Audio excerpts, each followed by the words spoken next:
a Carlos Julio, quien nos ha venido acompañando. Él es un economista muy importante, trabajó en el Banco de la República, ha sido el director de la Escuela Nacional Sindical, y es una persona supremamente estudiosa de los temas que atañen al movimiento sindical y a las relaciones internacionales.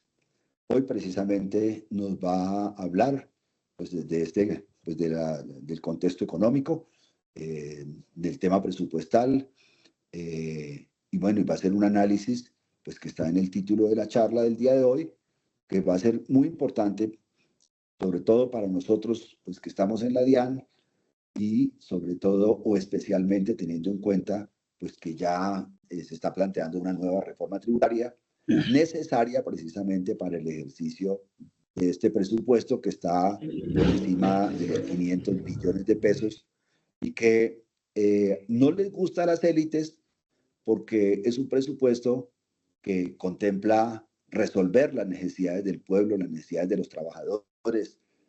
Aquí siempre, durante muchos años y creo que durante toda la vida, a excepción de este momento histórico, han primado los intereses de unas élites minoritarias de un 0.01% que se alía con el 1% más rico y que corrompe al 10% más rico, y en esa medida han logrado ganar las elecciones y dominar en este país.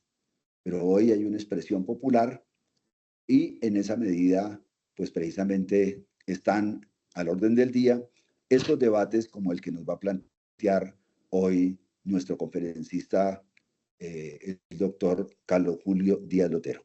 Entonces, Carlos Julio, le doy la palabra. Listo, gracias. Ahí me escuchan bien, ¿cierto? ¿Me escuchan bien? Tulio, sí, señor.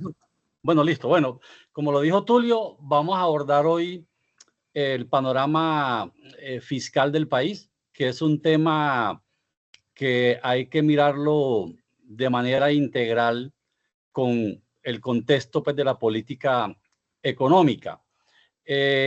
Como todos sabemos, pues uno de las dificultades que tiene hoy el país es el tema fiscal, ¿cierto? Tenemos unos ingresos que son insuficientes para asumir los gastos que tiene hoy el gobierno. Vamos a darle una mirada por qué tenemos las dificultades fiscales y cuáles son las salidas, incluso de manera muy rápida darle una mirada a la reforma, a la propuesta de reforma tributaria que no se ha presentado, pero que ya la hemos conocido en algunos elementos por lo que ha anunciado el ministro de Hacienda. Entonces voy a darle aquí a la presentación a ver si la ven. No sé si están viendo la presentación. ¿Sí la están viendo? Sí, señor, ya la estamos viendo. Listo, bueno, entonces vamos a mirar un poco el tema de las finanzas públicas. Como sabemos, las finanzas públicas tienen, digamos, dos políticas que se complementan. Uno es la política tributaria, que es la del recaudo, que se hace a través de la DIAN, y otra es la del gasto público. Digamos, la política fiscal tiene que ver con el ingreso y el gasto público. Vamos a mirar un poco desde la perspectiva económica cómo funciona. Aquí ya pasé la diapositiva. Si pasó, me dicen. ¿Si pasó o no? Sí, señor, ya cambió. Sí. Bueno, aquí estamos viendo desde la perspectiva, digamos, económica, cómo funciona el ingreso y el gasto público. Podríamos señalar que la riqueza en la sociedad, la riqueza se genera, digamos, en la sociedad fundamentalmente a través de la dinámica empresarial. Digamos, la riqueza no la genera el gobierno no genera riqueza.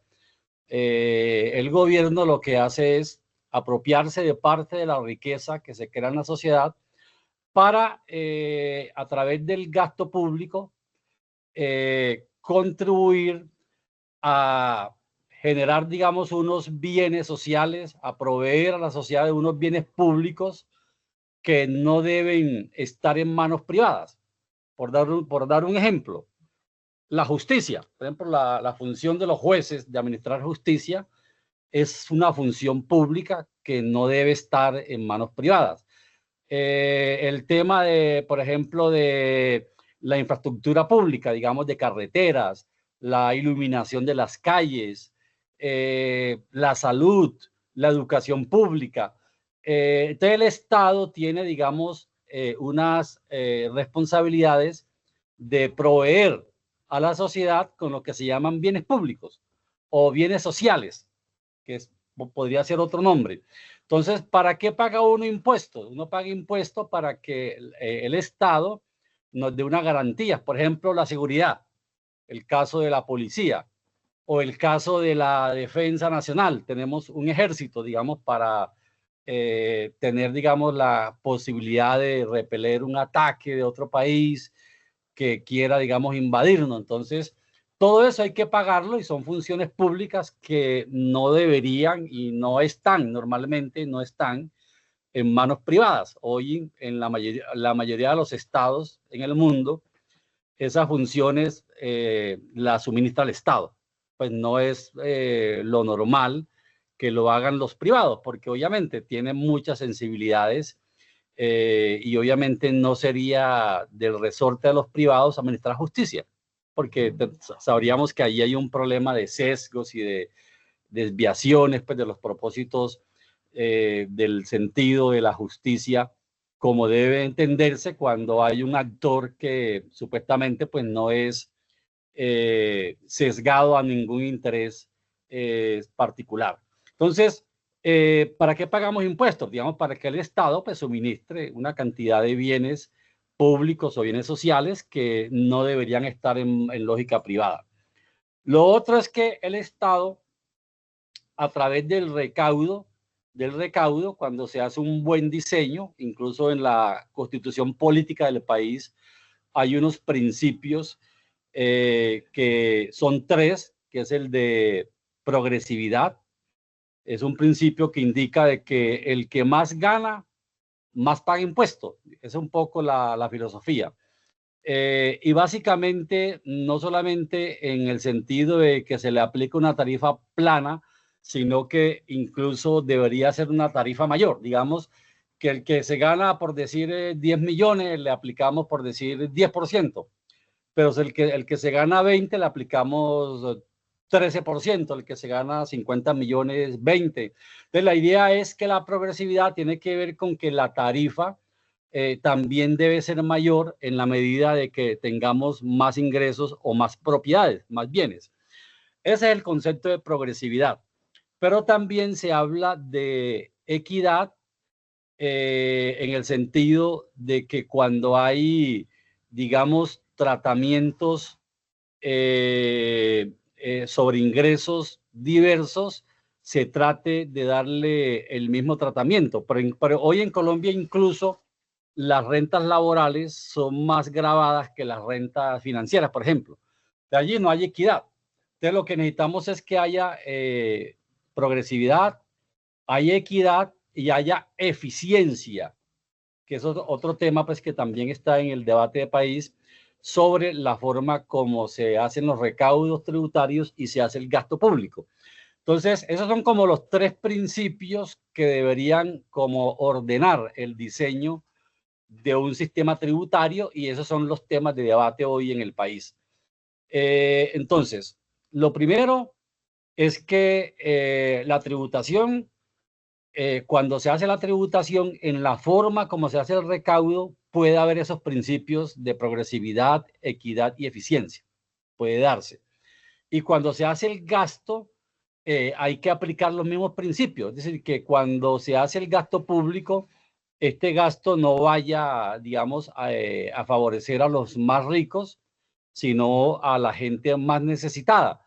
Que en Colombia, lamentablemente, hay algunos ejemplos que señalan de que muchas veces el gasto público no va a fortalecer a los sectores más necesitados, sino los más pudientes. Un ejemplo muy histórico en el país es el de ingreso,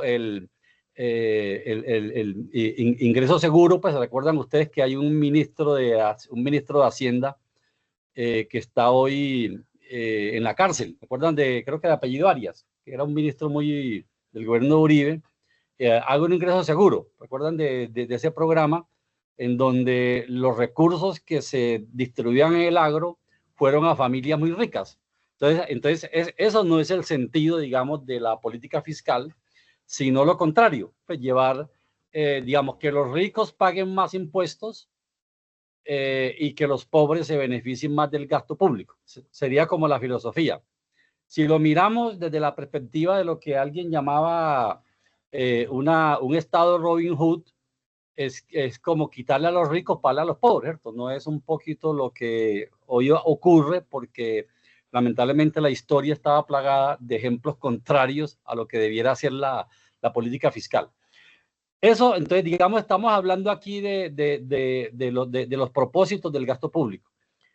Y un tercer elemento tiene que ver con la estabilidad, digamos, la estabilidad macroeconómica para generar, digamos, condiciones, digamos, entornos favorables para el crecimiento y el desarrollo económico. Entonces, digamos, una tributación equitativa, una tributación estable, una tributación que dé garantías a los sectores que producen riqueza, como el agro, como el sector de alimentos, que produce alimentos en el sector manufacturero, que produce ropa, que produce equipos, que produce vivienda. Entonces la idea es que exista también desde la política pública y especialmente en los temas tributarios, favorecimientos de los sectores que aportan más a el empleo y a la economía que los sectores que especulan. Es decir, la idea es que si yo monto una empresa para fabricar acero, me cobren menos impuestos que alguien que monte un casino, por ejemplo. Cuando se habla de inversión, digamos $1.000.000, no es lo mismo $1.000.000 invertidos en un casino que $1.000.000 invertido en una siderúrgica. Pues tienen dos impactos muy diferentes y por esa razón la tributación debe favorecer los sectores que más contribuyen, digamos, a el bienestar, al empleo, al crecimiento económico, a la redistribución de la riqueza. Entonces, la tributación puede ayudar a todo ello. Pero obviamente la tributación no se puede mirar desconectada de la política monetaria y crediticia, ni de la política cambiaria. Digamos, hay tres grandes ramas, digamos, de la política pública que deben estar dialogando, que deben estar armonizadas, que es la política fiscal, que estamos hablando es el ingreso y el gasto público, la política monetaria y crediticia, que tiene que ver con tasas de interés, a dónde va el crédito, especialmente el tema de acompañamiento técnico y asistencia tecnológica a los sectores productivos, y tiene que ver con el tema cambiario, digamos, la tasa de cambio, control de cambios, control de capitales, todos estos debates pues que hacen parte hoy de los temas a nivel de los países que hoy vienen promoviendo alternativas económicas diferentes al libre comercio, a las políticas neoliberales, que normalmente conciben estas políticas como políticas que deben ser reguladas por el mercado y no por el Estado. Entonces, podríamos señalar que la política fiscal hay que mirarla integralmente, dialogando con las políticas monetarias y cambiarias y la política crediticia. Entonces, la idea es que eso hay que mirarlo de manera integral, no de manera aislada. Y desde luego, el tema de la tributación, de la política tributaria, que es el tema del ingreso, de los impuestos, no puede estar desarticulado del gasto público. Entonces, son dos caras de la misma moneda que hay que estarla, digamos, mirándola. Por lo menos el tema fiscal, no se puede desconectar el ingreso del gasto público, y la política fiscal, que es el ingreso y el gasto público, no se puede desconectar de la política monetaria y crediticia ni de la política cambiaria. Entonces, eso hay que mirarlo integralmente para mirar hacia dónde, digamos, apunta la economía. Y obviamente lo tributario apunta a la provisión de unos bienes públicos, a contribuir a una mayor equidad, y eso se hace si el que gana más paga más, pero cuando el Estado se gasta esa plata, apoya a los sectores populares, eso ayuda a la equidad.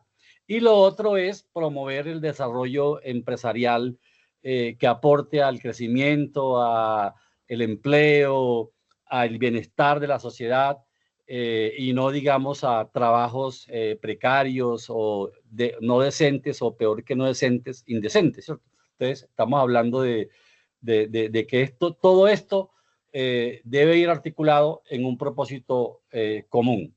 Entonces, cuando hablamos de los ingresos que le llegan al Estado, esos ingresos fundamentalmente son impuestos y esos impuestos dependen del diseño que tengamos del sistema tributario, digamos de la parte regulatoria, la parte normativa, pero también depende mucho de cómo la política económica contribuye a fortalecer también una base tributaria empresarial y de trabajadores individuales, de personas naturales, que en la medida de que la política pública fortalezca el tejido empresarial, fortalezca los ingresos de la sociedad, del Estado, digamos, de los trabajadores, de las empresas.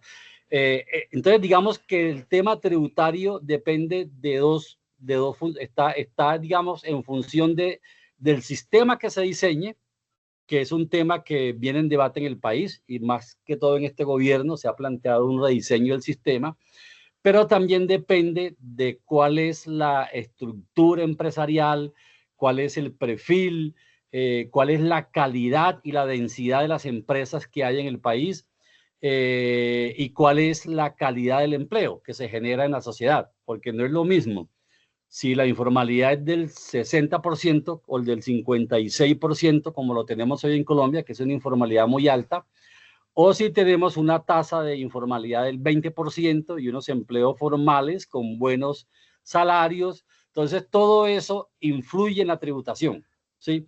No es lo mismo Europa, en donde el 70% de los ingresos lo aportan los trabajadores y el 30% las empresas, a un país como Colombia o América Latina, en donde la mayor parte de la tributación la hacen las empresas y no los trabajadores, porque aquí los salarios son muy bajos. La mayoría de la gente no es que no quiera pagar impuestos, sino que no clasifica en los ingresos anuales para tributar. Entonces, no es que queramos incluir más gente en la tributación, más personas naturales, sino que si se quiere tener más trabajadores tributando, hay que tener mejores salarios. Y eso depende de la rentabilidad de las empresas, y la rentabilidad de las empresas depende si las tasas de interés que hay favorecen la inversión o no. Entonces, estos son debates, digamos, macroeconómicos de la política económica de marca mayor y que no podemos pretender que el impuesto, el recaudo tributario depende de la DIAN. Pues que la DIAN solita es el responsable de la tributación. Esos son temas que hay que mirarlo integralmente. Entonces, la tributación no depende solamente de la gestión que haga la DIAN, sino también de cómo está la economía, cómo está el empleo y cuál es el diseño que tenemos del sistema tributario, si está en coherencia con los principios constitucionales de progresividad, equidad y eficiencia o no. Digamos que entonces son digamos, la tributación depende de dos variables, que es la economía y el diseño, digamos, del sistema regulatorio que tengamos en el país. Ahora, ya esto ustedes lo conocen, digamos, los ingresos del Estado fundamentalmente son de dos variables fundamentales, tienen dos grandes, digamos, variables. Uno son los llamados ingresos corrientes, que son los ingresos que siempre se dan, digamos, los que están de manera cíclica repitiéndose a lo largo de cada periodo fiscal, que en Colombia, como todos lo sabemos, va del 1 de enero al 31 de diciembre de cada año. Y los otros ingresos son los llamados recursos de capital, que normalmente puede que se den o no se den, digamos los recursos del balance. Los recursos del balance es que normalmente cuando de pronto el presupuesto público de ingresos es mayor que el de gastos, quedan unos excedentes que se utilizan pues para el presupuesto del año que sigue. Normalmente en Colombia pues no hemos tenido, no sé si alguna vez hemos tenido un superávit fiscal, pero sí hemos tenido en algunos años, pero hace mucho tiempo. Pero normalmente se podría encontrar recursos, digamos, del balance en algunas entidades territoriales. Por ejemplo, yo sé que en Medellín, todos los años, el Distrito Especial de Medellín de Ciencia y Tecnología, normalmente los ingresos son más altos que los gastos. Entonces, todos los años en Medellín tenemos recursos del balance, que es lo que no se ejecutó, digamos, lo que no se logró gastar, o los ingresos superaron los gastos, digamos, desde el periodo. Entonces, esto es algo que se puede dar, no se da a nivel nacional hace mucho tiempo, pero se puede dar en algunas entidades territoriales. Por lo menos yo sé que en Medellín se da, porque yo conozco muy bien las finanzas del municipio, porque he apoyado mucho aquí las negociaciones colectivas y me toca pues estar como analizando siempre el comportamiento financiero de la ciudad. El crédito. Normalmente pues puede que se dé un crédito, pues normalmente todos los gobiernos se endeudan todos los años, pero es posible que algunas entidades territoriales no se endeuden. Pues no necesariamente el Estado se endeuda. En Colombia tiene que hacerlo hoy por obligación y vamos a mirarlo ahora. Ese es un problema que tenemos. Los rendimientos financieros, si se tienen, digamos, inversiones en títulos, valores, en CDTs, en papeles, bueno, que den rentabilidad financiera. Diferencial cambiario, si tenemos reservas, digamos, en moneda extranjera, si hay una devaluación y yo tengo dólares, eso se puede reflejar en ingresos, si hay donaciones o hay excedentes financieros que normalmente pueden ser las transferencias que hacen las entidades como Ecopetrol, Banco República, ISA, en Medellín, por ejemplo, EPM, o en Bogotá, el grupo, el grupo económico de energía, ¿cómo se llama en Bogotá el grupo? Se llama el GEN, el grupo de, que es el grupo de energético en Bogotá, el grupo económico del tema energético, que también le da ingresos, digamos, al distrito. Entonces, en muchas entidades territoriales podemos tener empresas que le puedan reportar ingresos, digamos, financieros, que se pueden dar, y a nivel nacional sabemos que, por ejemplo, Ecopetrol, el gobierno es accionista de Ecopetrol, tiene como el 89% de las acciones, y de las utilidades que den, el 89% van para el Estado y el 11% van para los privados, ¿cierto? Que tienen las propiedades de las acciones de la empresa.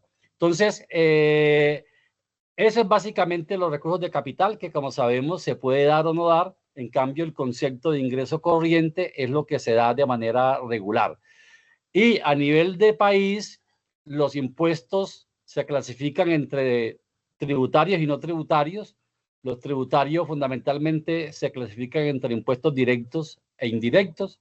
Los directos sabemos que es el impuesto de renta, el impuesto del patrimonio. Los indirectos, el más emblemático es el IVA, que es el impuesto a los consumos. Y hay otros impuestos, el de la gasolina, entre otros. Entonces, básicamente, y los no tributarios son las tasas, las multas y las transferencias que se hacen, digamos, que especialmente a nivel de las entidades territoriales, son las transferencias que envía el gobierno nacional por el Sistema General de Participaciones para los gastos en educación, salud, digamos, lo que es un gasto para la nación, es un ingreso para las entidades territoriales. Y esa plata que le ingresa al Estado, sabemos que se la gasta en tres grandes componentes: los gastos de funcionamiento, el servicio de la deuda y los gastos de inversión. Digamos, esos son como los tres grandes componentes del gasto. Los gastos de funcionamiento fundamentalmente son gastos de personal, gastos generales. El gasto de personal, todos sabemos que es la nómina del Estado. Gastos generales, que es lo que el Estado paga, digamos, en servicios públicos, energía, arrendamientos, mantenimiento, papelería, café, cosas de ese tipo. Y las transferencias es lo que mencionábamos ahora, lo que le transfiere, digamos, la nación a las entidades territoriales por el sistema general de participación, pero también las transferencias que van a pensiones, en el caso de Colpensiones, las universidades, entre otros gastos, digamos, que hay. En salud, por ejemplo, el Estado tiene que hacer transferencias en gastos de salud, además de lo que envía para que las entidades territoriales también asuman, digamos, las responsabilidades en materia de salud o de saneamiento básico.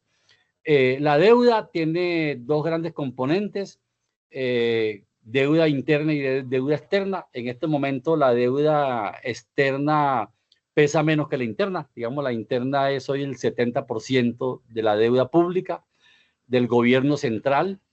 Y hay dos tipos de gastos, el de amortización y el de intereses. El de amortización son los abonos a capital y los intereses son los gastos financieros por el costo del crédito.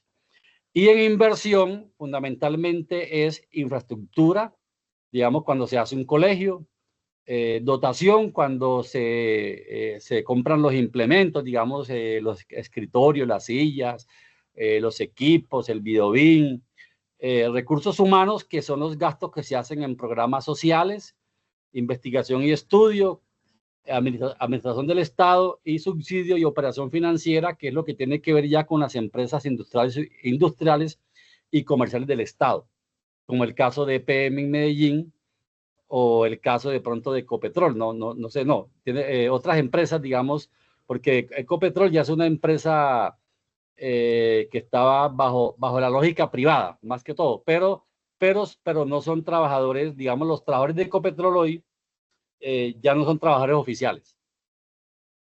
Ahora, ¿cómo se articula el presupuesto con el plan de desarrollo? El presupuesto, fundamentalmente, sabemos que el plan de desarrollo tiene una parte general, que son los objetivos, los propósitos que se busca con el plan. Esos propósitos se expresan en metas que son cuantificables. Hay estrategias que son los programas y proyectos para el logro de esas metas. Y está el componente llamado plan de inversiones públicas, que se expresa en los presupuestos plurianuales y que fundamentalmente aquí está la ejecución, digamos, del presupuesto. Digamos, el presupuesto público se expresa, digamos, en el plan de inversiones públicas. Entonces, digamos, el presupuesto, el componente de inversiones, digamos, del presupuesto, es lo que hace parte del plan de inversiones, del plan de desarrollo de la nación, o si lo van a mirar a nivel del departamento, de los municipios o de los distritos especiales como Medellín, Bogotá, Barranquilla, entre otros. Ahora, aquí hay un dato, yo voy a abrirlo para que lo vean mejor. No sé si ahí se está viendo mejor. Ahí lo están viendo, ¿no? Los ingresos y los gastos. ¿Lo están viendo? Sí, señor. Bueno, si ustedes ven, en la parte izquierda está la política, digamos, tributaria, digamos, los ingresos del Estado. Y en la parte derecha está el gasto público. Estas dos políticas es la política fiscal. Digamos, la política fiscal tiene una dimensión del ingreso y una dimensión del gasto. Como todos sabemos, el presupuesto público del año 2024 es de 523 billones de pesos. Sabemos que ese presupuesto quedó con un déficit porque la ley de financiamiento se hundió, un déficit de 12 billones, pero ese déficit creció más. Pero inicialmente era de 12 billones. Lo cierto es que este presupuesto de 524 billones de pesos, nada más en renta entran 147 billones, en IVA interno 86, IVA externo 32. Estamos hablando que aquí son un poco más de 90, estamos hablando de 120 y pico billones. Entonces, entre renta e IVA, que son como los dos ingresos más importantes, estamos hablando de que los ingresos corrientes, que son estos dos ingresos, más otros ingresos más pequeños, como el 4 por mil, y otros ingresos como el impuesto al consumo, que eso también es un impuesto indirecto, pero que es muy marginal. El impuesto, digamos, al patrimonio, que también pues, no es muy fuerte en el ingreso tributario. Esos ingresos corrientes fundamentalmente llegan a 319, 320 billones. Y miren ustedes el gasto público, ¿cierto? De 523 billones. Entonces, la parte tributaria está muy lejos del gasto público. Si vamos a mirar el gasto público en funcionamiento, el gasto es de 327 billones, pero esos 37 billones, la mayoría son transferencias, no es burocracia. Pues como de pronto lo van a entender por ahí los enemigos del gobierno, los opositores, la mayoría se va en transferencias. Y miren ustedes, de estos 247 billones, 82 billones van al sistema general de participaciones, que es lo que hablábamos ahora, que es para salud, educación y saneamiento básico en las entidades territoriales. En pensiones se van 66 billones. Aquí está básicamente lo que le transfiere a la nación a Colpensiones y las pensiones, digamos, de los altos funcionarios del Estado, los congresistas, los militares, el caso de los magistrados de las cortes, los que han hecho pues carrera en la función pública. Entonces, miren, en pensiones son 66 billones de pesos, en salud 42 billones de pesos, en el FOMAT, que es el Fondo del Magisterio, 17 billones, y otros gastos casi 7 billones. Entonces, si uno mira, la mayor parte de los gastos de funcionamiento no es burocracia. Miren ustedes lo que se gasta el Estado en nómina. En nómina son 60 billones de pesos este año. 60 billones de pesos. En gastos generales, 15 billones, 15,5, ponga usted 16 billones. Entonces, fíjense ustedes que los gastos del Estado en burocracia, pues no es, porque aquí se ha dicho que es que la burocracia se la están gastando en burocracia. Es probable que el gobierno pues haya contratado burocracia, pues y tenga allí corbatas. Eso lo han hecho todos los gobiernos. Y no quiere decir que porque todo el mundo lo haga, pues eso esté bien hecho. Pero desde luego que no es, digamos, el mayor impacto en el problema fiscal que tenemos, no es la burocracia, pues no es el gasto de personal, que en cierto sentido Colombia, el gasto público y el gasto en personal no es muy alto si uno lo compara con los gastos, con la nómina, digamos, de los países en América Latina o a nivel mundial. Colombia es de los países que tiene un gasto público muy bajo y mucho más en la planta personal. Lo que el país gasta es muy bajo en comparación con lo que gastan otros países en la nómina pública. Entonces, que es probable que el gobierno tenga ahí unas corbatas, pues, cargos burocráticos, gente que realmente no se necesita, es probable. Pero también entender que la mayoría de los empleados públicos, ahora, es cierto que el Estado tiene más de 1 millón de contratistas. Ese es otro debate. Muchos de esos contratistas es gente que se requiere en el Estado, que se necesita. Y lo ideal es que estuvieran con vínculos laborales directos, no en nómina paralela. Ese es otro debate, que el gobierno creo que en el tema del sector público, del empleo público, le cumplió al sector privado con una reforma laboral más o menos en lo que se pudo, pero creo que en el tema del empleo público el gobierno va muy mal, pues no ha cumplido sus promesas de la formalización del empleo público. Eso ha empeorado incluso en este gobierno, pero no quiere decir que ese empleo sea empleo de corbata o empleo burocrático. Ese empleo que se requiere, probablemente haya corbatas, pero no es el grueso, digamos, de la nómina de contratistas. Entonces, si lo miramos, tenemos un déficit que este año está como creo que para este año va a estar como en 36, 39 billones de pesos, y es un tema que vamos a mirarlo un poco cómo se ha originado ese déficit. Bueno, aquí tenemos un poco la estructura tributaria del país. Tenemos los impuestos nacionales. Ahí pasó o no, pasó la diapositiva. Sí pasó o no pasó. No, profe, sigue la misma. La misma, entonces. Ya. No, ¿sí pasó? Ahí. Bueno, listo. Bueno, entonces, como ustedes ven, los impuestos nacionales, pues miren ustedes los que hay: renta, IVA, el CRER, impuesto a la riqueza, al patrimonio, timbre nacional, turismo, salida al exterior, espectáculos públicos, hidrocarburos, aranceles, exportaciones cafeteras, parafiscales, instrumentos públicos, tasa de puertos, regalías y las cuotas, digamos, de fomento, ¿cierto? Y el 4 por mil, miren, todos esos impuestos que hay. Pero todos esos impuestos vamos a mirar ahora, realmente el grueso de la tributación está en renta e IVA, ¿cierto?, en el país.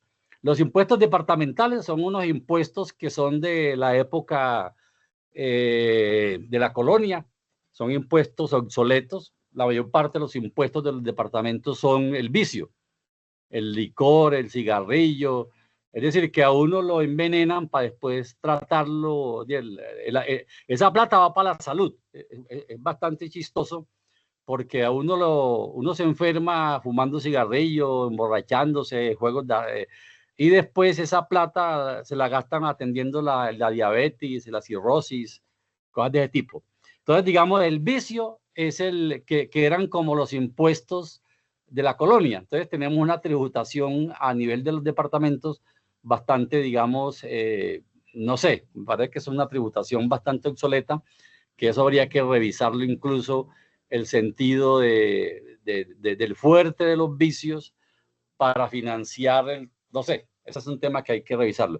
Y a nivel de los municipios, hay muchos impuestos, pero los dos impuestos, digamos, estrellas son el predial y el impuesto industria y comercio. Y sobre el predial sabemos que hay un debate de país, porque la mayor parte de la tierra en Colombia, especialmente en los pequeños, en los pueblos, en los municipios de la Colombia profunda, las grandes propiedades digamos, terratenientes no pagan impuestos.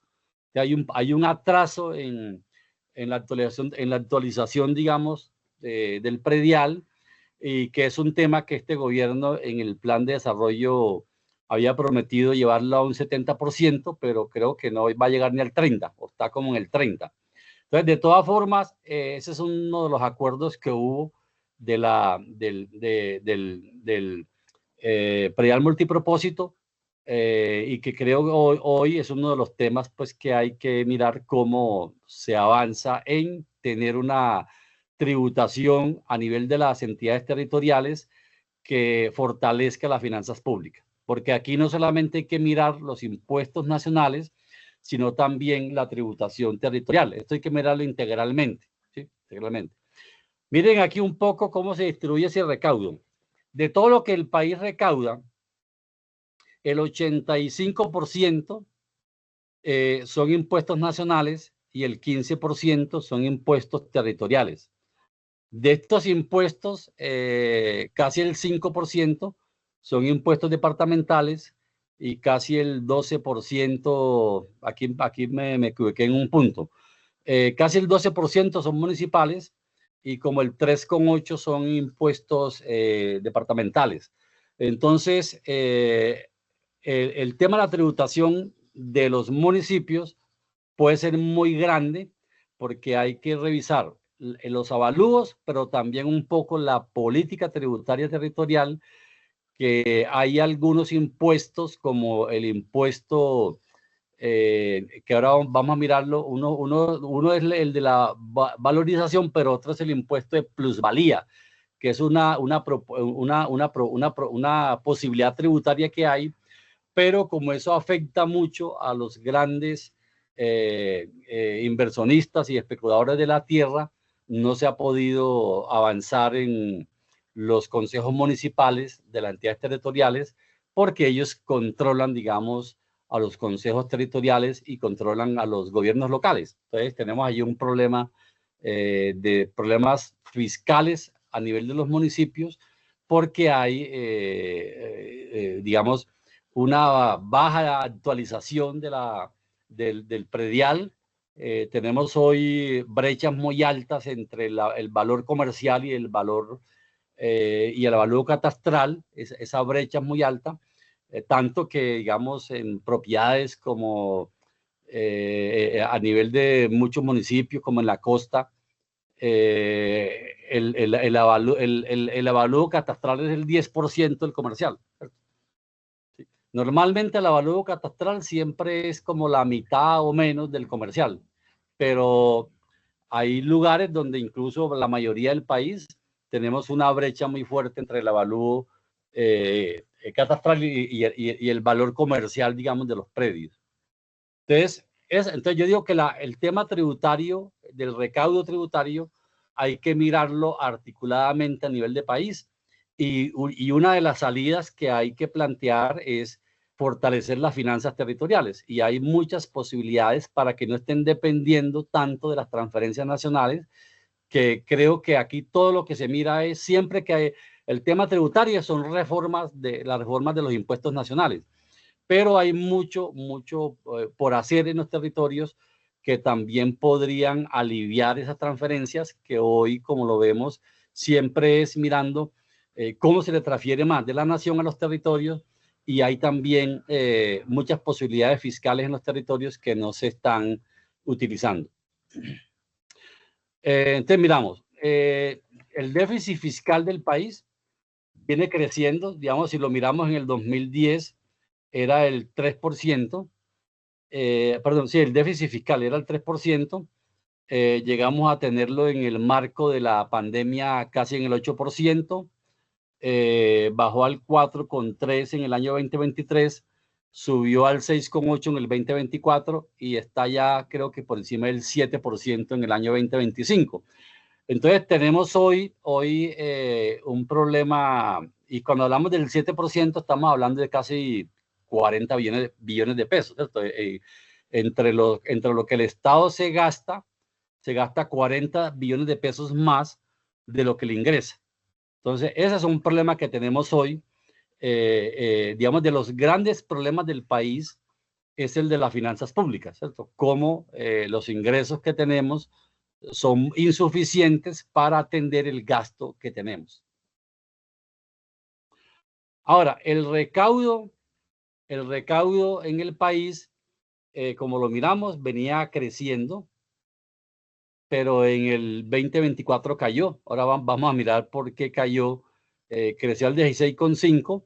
La tendencia del deber ser era que debió ser llegar al 18,5 en el 2024, pero quedó en el 14,3. Entonces, ¿qué pasó? ¿Por qué se colapsó el recaudo tributario el año pasado?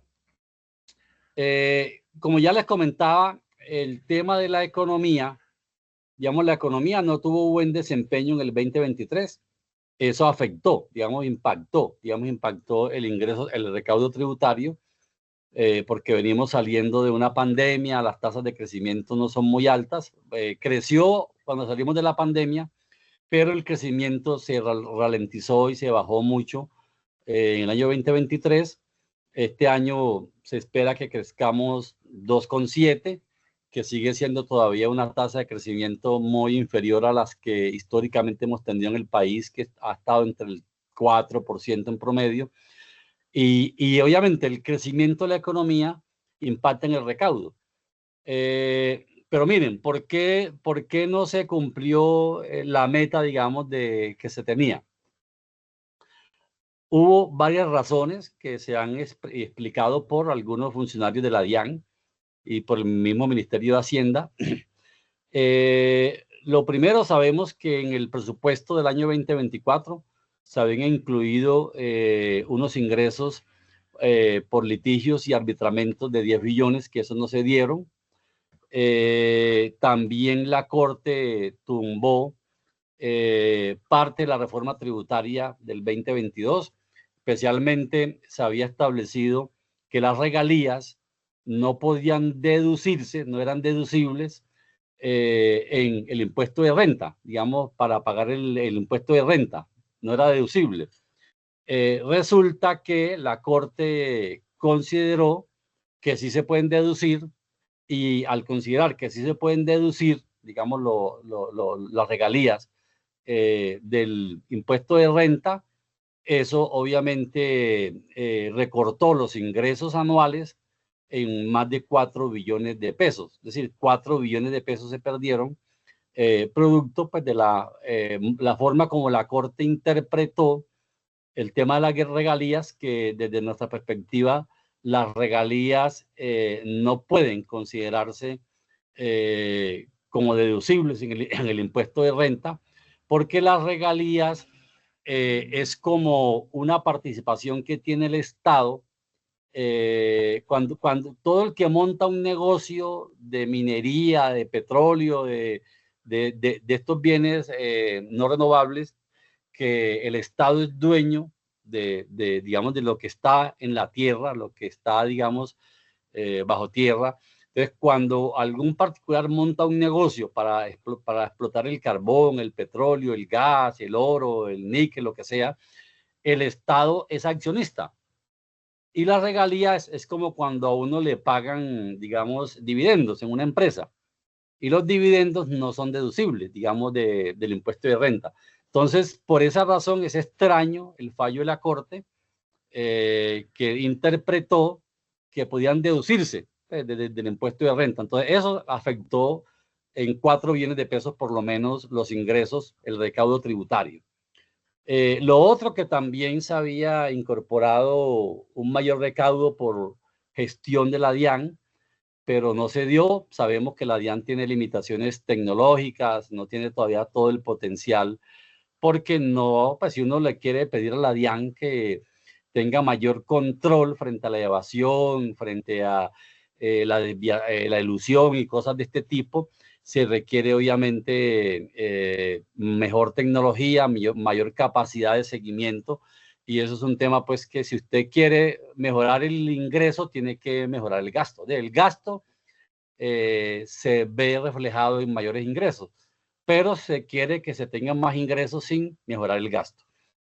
Lo otro es que el Estado, el gobierno aumentó las retenciones, que es los anticipos del impuesto. Entonces, en el año 2023 aumentaron las retenciones y en el año 2024, obviamente, esas retenciones disminuyeron el impuesto a pagar.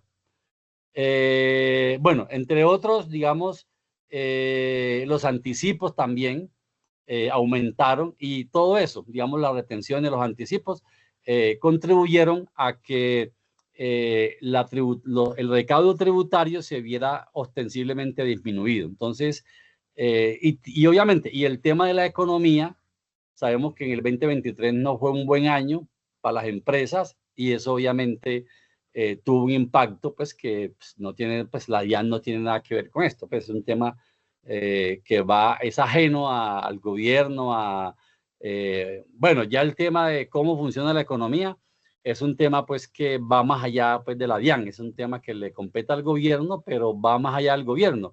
El mismo Banco de la República tiene mucho que ver cómo funciona la economía. Si las tasas de interés no ayudan, como no han ayudado, es obvio que el comportamiento de las empresas no sea el mejor, porque nadie va a invertir con tasas de interés del 24, 25, 30% para montar un negocio que te puede dar el 7, el 8%. Entonces, la rentabilidad de los negocios no te permiten asumir tasas de interés del 25, 30%, que son las tasas pues que cobran los bancos privados cuando algún empresario va a pedir plata para un cultivo, para un proyecto inmobiliario o para un proyecto industrial de manufacturas o de servicios, de lo que sea. Ahora, lo otro es que el gasto público ha ido creciendo por encima del ingreso, ¿sí? Entonces hemos asumido gastos que no se corresponden con el comportamiento de los ingresos, y son gastos que tienen que ver con responsabilidades de orden social. Por ejemplo, este año, ahora con el tema de las pensiones, se van a asumir los gastos relacionados con las transferencias monetarias para los ancianos, los adultos mayores, que no se pensionaron y que anteriormente el aporte que daba el Estado era de 80.000 pesos mensuales, ahora se le va a dar como 260.000, y además se aumentó el número, digamos, de ancianos que reciben las ayudas. Entonces hay un mayor gasto, digamos, social. Entonces el Estado ha ido asumiendo mayores gastos que no se han visto reflejados en compromisos de un recaudo tributario que ha obligado al Estado a tener que endeudarse para asumir esos gastos. Y ahí hay un problema. Vamos a mirarlo ahora. Uno de los responsables del mayor gasto público no es el gasto social, es el gasto en la deuda pública. ¿Y esto a qué obedece?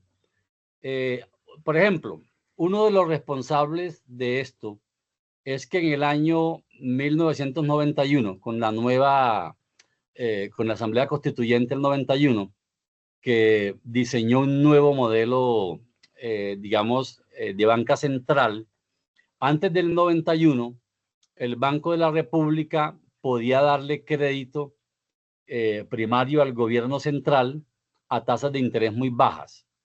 Es cierto que muchos gobiernos utilizaron mal, digamos, esa facultad que tenía el Banco Central de darle crédito al Banco de la República. Es cierto que hubo créditos para corrupción, para burocracia, para gastos improductivos. Eso es cierto. El mal uso, digamos, de esta figura le dio argumento a los neoliberales para que con la reforma constitucional del 91 de la Asamblea Constituyente eliminaran, digamos, esa facultad que tenía el Banco Central, y esa figura quedó en la Carta Política, pero siempre y cuando los 7 codirectores avalaran, digamos, respaldaran ese crédito, que eso nunca se ha dado y nunca se va a dar. Entonces, ¿qué pasó? El gobierno central, como ya no tenía acceso al crédito primario, tuvo que ir al mercado de valores. Entonces, ya en el mercado de valores, el Banco de la República va a vender papeles, bonos del Tesoro, para que lo compren los bancos.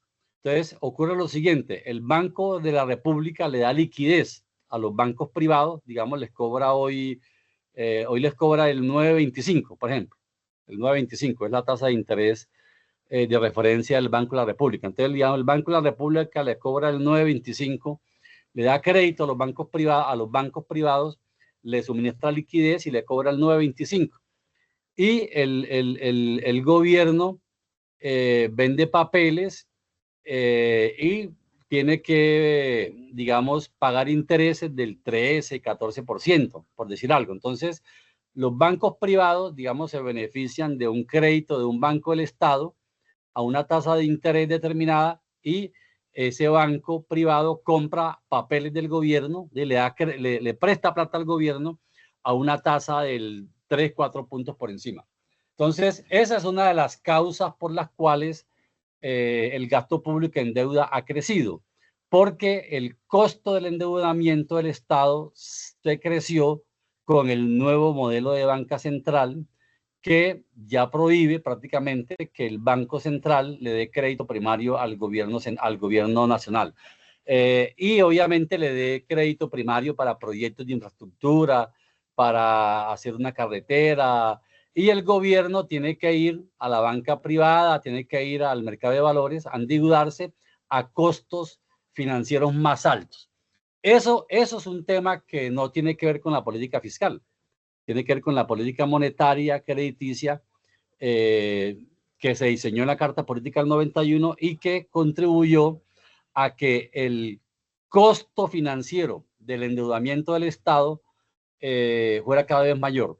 Pero yo quiero aquí plantear otro tema, digamos, como temas, en mi opinión, que hay que revisarlos a futuro. Hoy hemos llegado a un punto en donde el nivel del endeudamiento es tan alto. Miren ustedes el gasto público. Bueno, vamos a mirar aquí la deuda pública como porcentaje del PIB, ¿sí? Ha ido creciendo. Digamos, aquí tenemos la deuda pública como porcentaje del PIB ha ido creciendo. Digamos, miren ustedes si uno mira en la década de los 90 era por ahí el 10%, ¿sí? Ya en el 2010 era el 52%.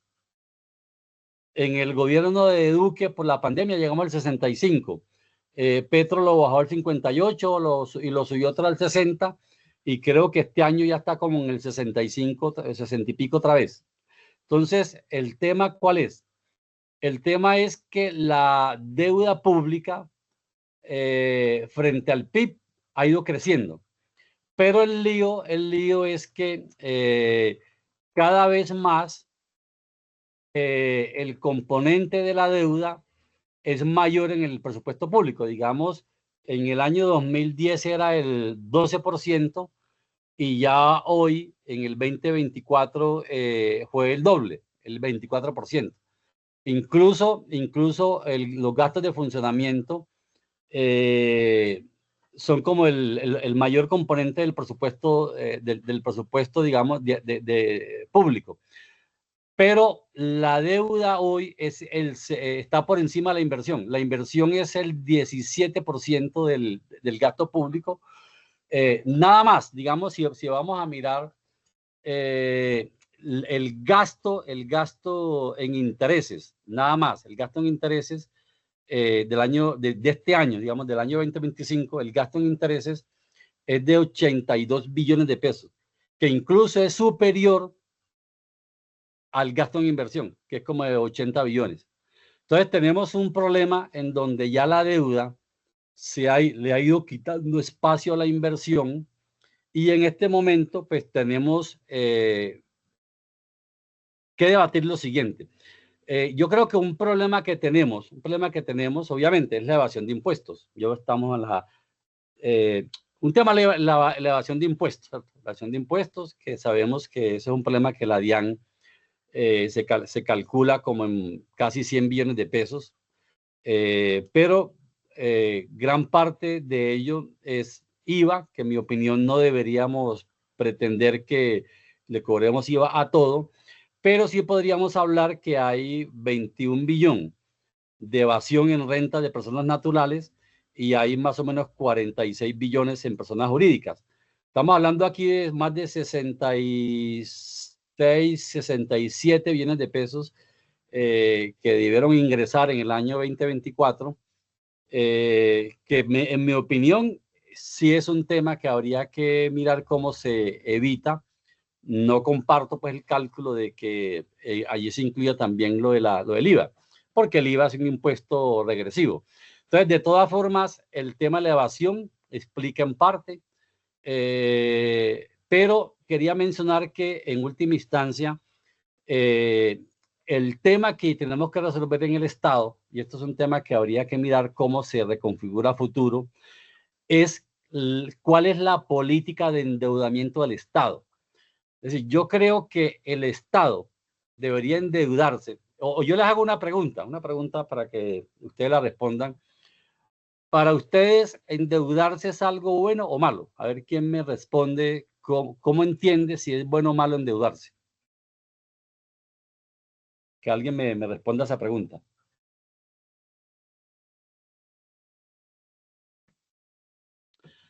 ¿Alguien tiene una respuesta a la pregunta o no? Si es bueno o malo endeudarse. Bueno, profe, no veo ninguna manito, pero Bueno, entonces creo que depende, sí, depende de qué. pues depende, digamos, a donde uno vaya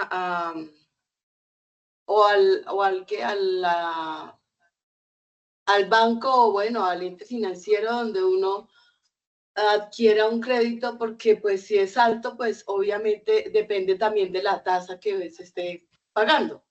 Exactamente. Y depende del monto también que usted esté pagando, esté solicitando. Sí. Y también depende pues de la economía de todos los países. Entonces, sí, pues a veces no es bueno endeudarse, entonces bueno, hay que mirarlo mucho, digámoslo así. Sí. En parte, digamos, la respuesta la diste parcialmente. Digamos, en parte, cuando uno se va a endeudar, hay que responder a dos preguntas. ¿Para qué me endeudo? ¿Cuál es el propósito del endeudamiento? Entonces, si es un proyecto, digamos, si yo me endeudo para comprar una casa, es un propósito sano. Si yo no tengo casa y pago arrendamiento, pues es una inversión pues productiva.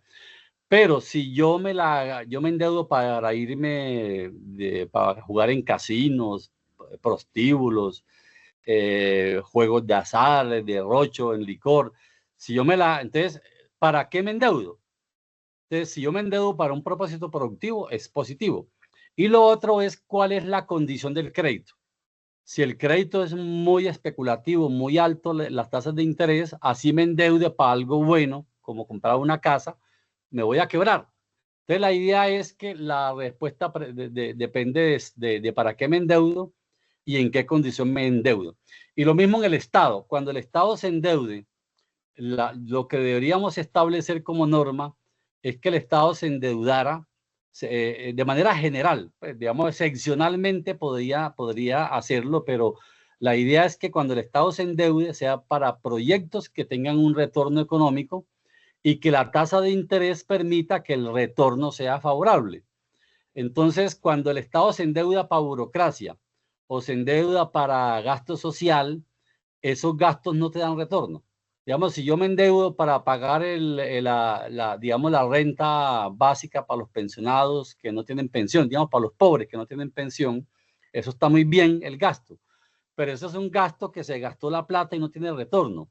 Entonces, lo que deberíamos garantizar es que el Estado, cuando se endeude, lo haga para propósitos productivos, que un ferrocarril, una hidroeléctrica, una empresa que fabrique, por decir, digamos, fertilizantes, un túnel, un puerto, un aeropuerto, proyectos que te den retorno. Entonces, cuando el Estado se endeuda, pues como lo hace hoy, para pagar deuda, estamos en problemas. Cuando usted merca con la tarjeta de crédito, y cuando usted paga la tarjeta de crédito con la tarjeta de crédito nueva, ya está en problemas. Y es lo que tenemos hoy en el Estado. Que el Estado se está endeudando para pagar deuda. Entonces, cuando uno se endeuda para pagar deuda, está en problemas. Entonces, yo creo que allí habría que revisar un poco la política de endeudamiento, que yo soy de la opinión que la política de endeudamiento del Estado no puede uno endeudarse para gastos burocráticos o gastos sociales. Los gastos de funcionamiento del Estado y los gastos, digamos, sociales deben financiarse fundamentalmente con impuestos. Por eso es importante una reforma tributaria que en primer lugar pues tenga mayor equidad, mayor progresividad, pero también el tema, digamos, de la evasión, también mirar el tema de las gaveras tributarias, de las exenciones tributarias que se le hacen a muchas empresas. En Colombia se calcula que, digamos, en Colombia es el país que tiene mayor gaveras tributarias a las empresas. Para el año 2023, esas gaveras tributarias representaron 113 billones de pesos.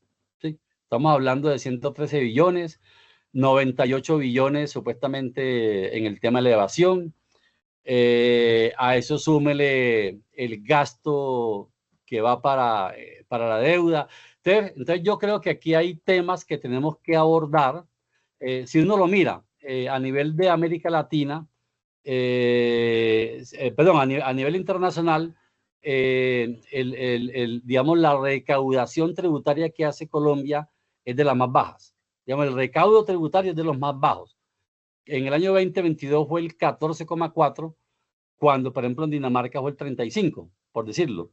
O en el caso de Sudáfrica fue el 25, o Chile fue casi el 20%. Entonces, uno mira, tenemos problemas en el recaudo, pero ¿por qué? Porque hay evasión, porque hay un gasto tributario excesivo, digamos, muchas gaveras tributarias, y hay que mirar también el tema del gasto, digamos, ahora, lo otro es que esas gaveras tributarias hacen que, por ejemplo, Miren ustedes aquí la tasa efectiva. Una cosa es la tasa nominal, que es del 35%, pero si uno mira los bancos, el sector financiero, la tasa efectiva que pagó fue del 16%, la que paga, ¿sí? Entonces, tiene muchas gabelas tributarias. Entonces, y en general las empresas pagan el 24, el 22, el 19. Las empresas en promedio pagan el 20%, que es 15 puntos menos que la tasa nominal. Entonces, yo pensaría que la tasa nominal habría que bajarla, pero eliminar tantas gabelas tributarias, pues que en Colombia, según entiendo, son como 90 y pico. ¿Cuántas? Voy a mirar aquí cuántas fue las que yo miré por aquí. En Colombia hay... ¿Dónde tengo el dato? Tengo por acá adelante. Bueno, entonces problemas que tenemos. En Colombia todavía tenemos una tributación que no está alineada con el artículo 363 de la Carta Política. Dije el tema de la progresividad, de la equidad y la eficiencia.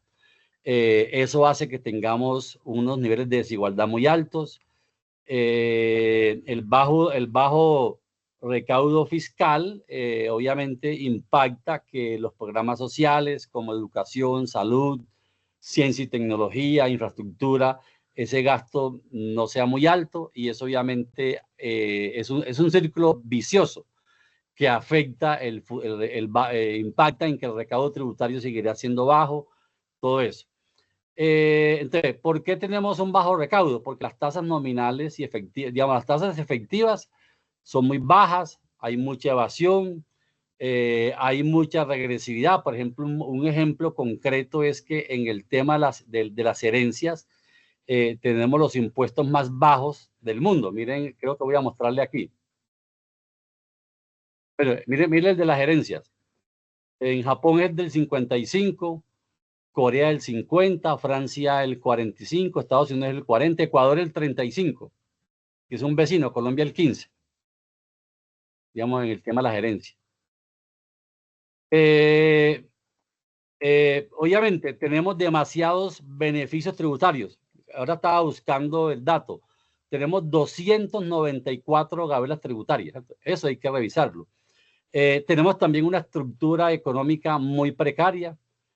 Hay mucha informalidad, una cultura de ilegalidad laboral, de ilegalidad empresarial, de no pagar impuestos, de mucho manejo en efectivo, muy poco pagos digitales, mucha corrupción también, eso por la vía del gasto público, ¿cierto? También hay corrupción en el gasto público, y hay una desactualización catastral, que eso también es un tema que ayudaría a mejorar la tributación territorial y bajarle presión a las transferencias de orden nacional a las entidades territoriales.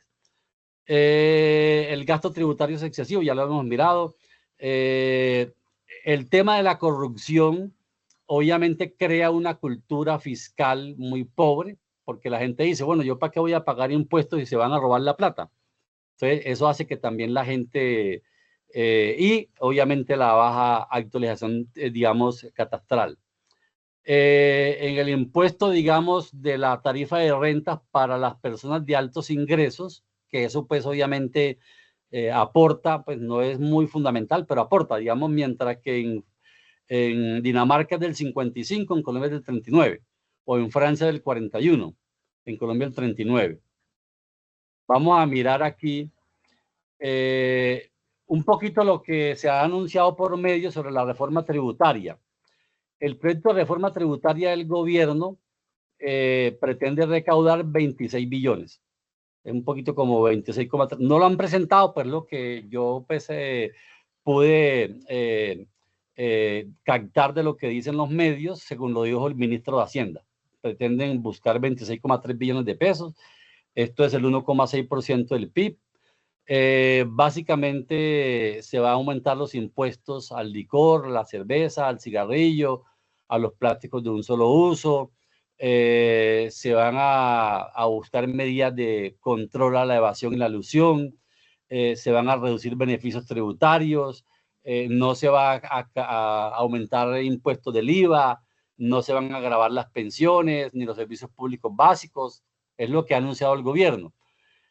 Anunciar que la reforma fundamentalmente, como le mostraba ahora, va a atender los gastos de funcionamiento y de la deuda, que son gastos inflexibles. Se calcula el presupuesto del año 2026 en 557 billones y el déficit presupuestal a cubrir asciende a 39,6 billones, casi 40 billones, que era el dato que yo les mencionaba ahora. Entonces, básicamente, esta es la propuesta de presupuesto que se ha anunciado. Ya se presentó, digamos, el presupuesto público del año 2026 y paralelamente se va a presentar la reforma tributaria que pretende recaudar 26 billones adicionales, que incluso tampoco llega a subsanar plenamente el déficit que se anuncia que para este año es un poco más del 7% del PIB. Entonces, podríamos decir y reafirmar, digamos, que el tema, digamos, de la política pública, digamos, del Estado, tiene que ver con mejorar el diseño del sistema, que es lo que se busca con la reforma, pero también entender que el tema tributario depende de la economía. Y la economía no depende solamente de la DIAN ni del Ministerio de Hacienda, depende del Banco de la República, especialmente el tema de las tasas de interés, depende de la política cambiaria, que depende del Banco de la República, no depende del gobierno, y depende de la política fiscal. Y creería yo que el gobierno pues ha hecho algunos convenios, algunos acuerdos. Ya habíamos visto aquí lo de los BRICS, habíamos visto lo de la franja y la ruta. El gobierno tiene que recurrir a mecanismos que te dan estos posibilidades de la franja y la ruta o de los BRICS para poder mejorar la inversión pública en infraestructura, en desarrollo empresarial, ciencia y tecnología, porque las finanzas públicas hoy tienen bastantes limitaciones. Entonces, creo yo que hay que seguir avanzando progresivamente, pero un tema que hay que abordar en algún momento determinado es cómo resolvemos la subordinación del presupuesto público a la deuda.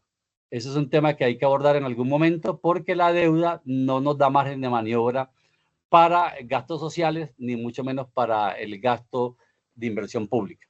Entonces yo les dejaría allí como estas reflexiones frente a la situación financiera del país y lo que se propone el gobierno inicialmente con la propuesta de reforma tributaria y de presupuesto público, pues que ya anunció que se presentó al Congreso de la República. Entonces, si hay alguna pregunta, algún comentario, pues escuchamos.